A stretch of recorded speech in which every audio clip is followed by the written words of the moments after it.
The following is a readout of a press release issued by the Ethiopian Human Rights Commission (EHRC) on February 15, 2023. The title is, "The Security of Civilians Has Reached New Lows as Attacks Against IDPs Have Continued in Onyo Town of Gobuseyo Woreda in East Wollega Zone, Oromia Region." The government must take decisive action to ensure the safety of civilians and provide a lasting peaceful solution to ongoing clashes. The EHRC has conducted an investigation into the February 2, 2023, attack on IDPs in Onyo town of Gobuseyo Woreda in eastern Wollega Zone in Oromia region. Based on interviews with witnesses between February 2 and 4, government officers and victims, the attack resulted in casualties, property loss and damages. On the morning of February 2 at 6 a.m., a large number of militants wearing soldier uniforms, members of the Oromo Liberation Army, commonly known as OLF Sheen, entered Onyo town and opened fire on residents from three directions, which resulted in killings of civilians, injuries and looting and destruction of property.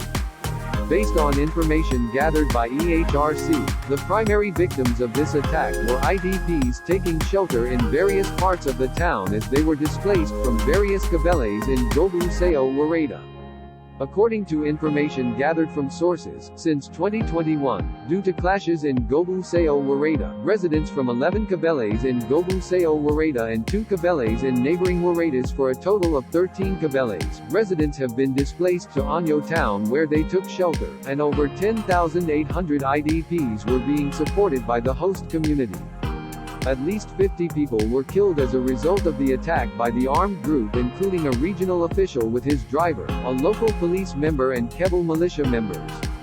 Among these, 42 of the victims were IDPs who were taking shelter in relief centers and host communities, and these victims were accused of supporting the government.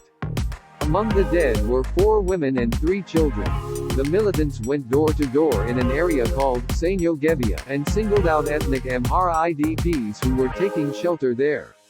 In addition, there was a courtyard which was once property of the Kebel administration but since was being used as a shelter for women, children and the elderly, and the militants entered this area where they singled out and killed male IDPs who were unable to flee, and the bodies of the killed victims were later burned. As a result of this attack, IDPs were dispersed to different areas and the shelter was temporarily closed. Family members of the victims told the EHRC that on the day of the attack and the following day, local residents buried the dead. In addition, 8 people suffering injuries ranging in severity from mild to severe.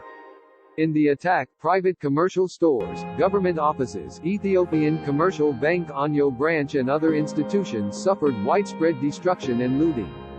Regarding the attack, the armed group's spokesperson spoke to Voice of America Amharic on February 8, 2023, admitting they carried out the attack but insisted the attack was carried out against Amhara forces and not civilians without providing any evidence for the claim.